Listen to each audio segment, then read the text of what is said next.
Tá imróí óga faoi fethe Donegal ag dul an aircinairt. Fin bar roirtínarig agus thug Max Campbell sárthais bant sa chlé cean strathe an tatan sicata. Ina going bhí fern comsach ó chuire ag champagne bhíon óir na héir 3 bliana hin.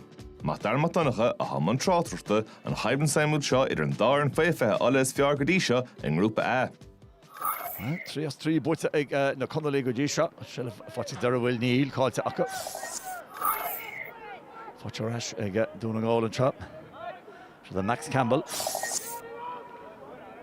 Max Campbell fósa go rúthir agus tális an sin beidir tá sí fáte reis ag Max Campbell. Tá sé gar rídú líne tatanach leis. Tá seantar cólaigh Max Campbell.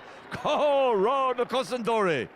Chafií an cheiste chur siúil se tríúid sin mar a bheith scían het rih fan duine. Gá chúna chun dearúil, tá sé luad an neart amacha. Mach an teoir tíomhnis Luke McGuinness. Can't sin bulta, tá sí sin bulta, tá sí bulta go háling. Brat óráiste ordathe, fórna chorm. Sin bhíh Donegal ríist. Ceiristeach tá sí dul go maithar nói, bhfuil siad an trat, an náid na sinseir agus an cean sin cicáilte a móthar ilinn in sin ag Tomás Carrs, í bulta go deasaige chasta se go háling é. Donegal teachta ríisina tugus Tomás Carrs agus faoi láthair tá siad róha, tá Kevin Muldoon inis, Muldoon i Gareth Reid. Agus Muldoon har a trastan. A Donegal an uachtar faoi láthair an seo.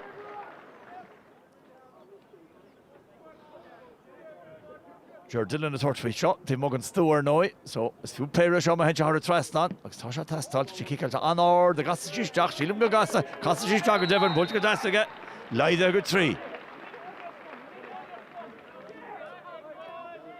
Dar y teachtaríise is freisgur Donegal a bhaid nuachtar fáhád in seo se ahra can se cicáilte isteach, tuite me méle chóil. Tuite Donegal í glanamach agus tá sin genta, má tá, genta go néta. Cunne an ádaigh sin agus tá balla dearg go fannach leis, agus tá sí fáte reisig deire, a seo chantan is tá imreoir isteige, chantarí chantar cóil scóilte. Éimean Young a fór. Éimean Young.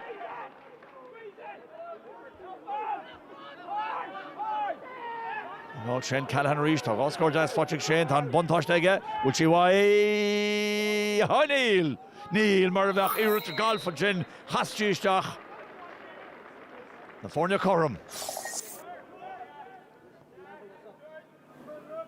Tá nach a báil inis agus a ríis, is fiú péire seo ma heinte ar trastan, ach, well, tá starn tíisteach, tá ceideige sin héile. Tá sí sin áling. Teiste go háling an sinnig donna go báil, agus tá siad chorm a ríist.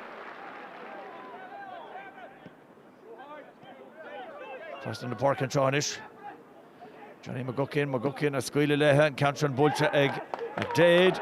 Agus í bulta go háling ag Blaine McDade. Derry Rashcon Keane, nish. Tomás Carr, Tíomh Morgan Stua. Bulta Díruch, bulta Green. Donegal Rashcon Keane. Cicamach an ish agus an slua lúr an seo, an oed Derry Tasmaile. Briste síos an seile fáteigh na Conolí ríist tá. Teach go tréin an seo, Calvin McLaughlin. Tá Ráig an seo, tá Berta teacht. Sí fáte Kevin Muldoon lena chetóg agus Muldoon ar a trastan. Scór brá. Gá chúlín in fórne, tá seilbh testáil agur, ní siad an seilbháil. Ní siad réitar. Sílim go rá gur Brisiún Riil 3, Brisiún Riil 3. Mar sin torfar suas inis. Má sé steach dá, Tim Morgan Stua, Ger Dillon tá chuní bhla. Ní bheith Ger Dillon agus Ger Dillon har a trastan agus tá siad chorm a ríist eile. An mé punt an taobh acha. Mullen, Shelvin is ag Derry ríist. Cáilte acha níis. Sa seantaí na Conolí, Frehuntí dearnach. Shelle fós acha. Im fáhannig fan bar Rortin captain to mar sinter. Tá sé bainte de, ach fáte reisig Donegal ríist. Ferlar Parky Calvin McLaughlin can justice boss. Fanna to Tonish. Tá sí ag Shane Callahan illigéir mohortíh Callanor agus éiste sin lú a lucht lenta Donegal. Builte Craobh har a trastan. An kick amach. Na do Gernach séite agus tá sé sciopaló ag Donegal.